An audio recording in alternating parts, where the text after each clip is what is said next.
Hi all and welcome back to the channel, and I hope you're all doing okay. Right, I've got a few things I want to get through tonight. If you want to stick around till the end, that's where I'll talk about the red flags in Monaco situation. But first of all, I want to start off with Max Verstappen, because he's been warned by Red Bull advisor Helmut Marko that the Monaco Grand Prix will prove to be the team's toughest race of the season so far. The street race can be difficult for drivers due to a lack of overtaking opportunities, and Marko told The Telegraph, "We definitely need to rise up to the challenge of McLaren.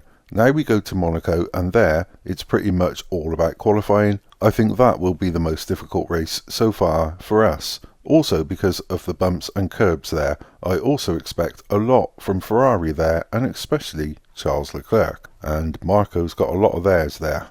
Made that quite difficult to read, but still. But having said that, Red Bull also fear the threat of McLaren and Lando Norris at this weekend's Grand Prix, with Red Bull bringing a Monaco-specific rear wing to help Max Verstappen in the fight for pole position. The RB20 will be fitted with a high downforce spec rear wing in the hope it will give Max Verstappen the edge during qualifying. Red Bull are definitely on the back foot a little bit there. They're a little bit concerned, and it's quite interesting to see. But sticking with McLaren, because according to Nigel Mansell, Lando Norris can fight Max Verstappen for victory after winning his first Grand Prix in Miami and then finishing just 0.7 seconds behind Max Verstappen in Imola last weekend. Mansell said, I keep in contact with Zak Brown, and he agrees with me that it's going to be possible to get pole position there.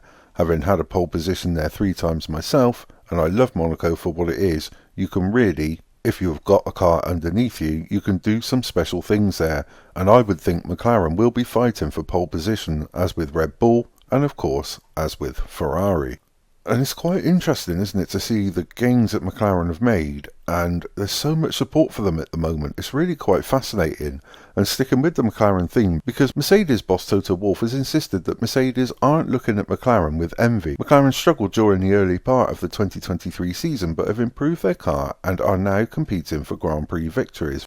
Wolff said, "I think it's a fantastic recovery story. When you look at where McLaren was 12 months ago, I think they barely got out of Q1, and now they are literally fighting fair and square for race victories. First of all, why I love the sport is the stopwatch never lies, and they have done a good job, and we have to respect that from how they have done things. More competition at the front is good for the sport, and it's good for everyone, so I'm not looking at that with some envy. On the contrary, I'm looking at that and saying, this is what we need to achieve because they have been able to do that.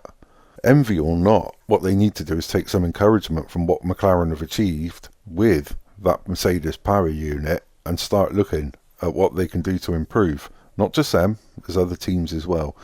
And then I want to move on to the story about the FIA being urged to delete best laps of drivers who are causing red flags in Monaco. Carlos Sainz is one of several drivers urging the FIA to revisit the idea of ensuring drivers who cause red flags in Monaco qualifying have their best lap times deleted. Yellow and red flags in qualifying can be particularly disruptive and something which has been exploited in the past. The system they could use would not only eliminate any wrongdoing, but would also prevent the shroud of any unsporting behaviour hanging over the result. Sainz said, "There have been very clear cases in street circuits where between us drivers we spotted people on purpose generating red flags. The FIA hasn't been maybe as convinced about them being on purpose because as drivers we know what's on purpose and what's not. So it will be interesting to see what approach they take into this weekend. It's always a topic around Monaco. I just hope that for the benefit of the show and for the fair play and fair racing, we all go out there in Q1 and Q3 giving it all without taking unnecessary risks."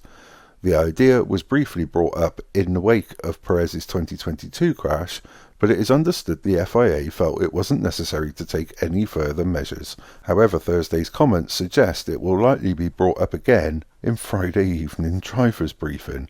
Interestingly enough, George Russell, Esteban Ocon, and even Perez himself all agreed that something needs to be done about this red flags at Monaco, and that's quite interesting considering he caused controversy himself in 2022. And I just want to finish up with Williams, because they will race with a one-off livery that incorporates the pink Duracell bunny at the Monaco Grand Prix. Williams partnered with Duracell in 2022, and the eye-catching design is a special collaboration between Williams Racing and partners Duracell to showcase the world-famous battery brand's latest innovation in battery power, Duracell Optimum. And that's what Williams revealed in a statement. Now, to be honest, when I heard about that, I thought the car was going to be in the sort of Duracell colours, not the pink bunny. Having seen that it is the pink bunny, maybe they could have done something a little bit more interesting with it, but still, it'll be fun, won't it?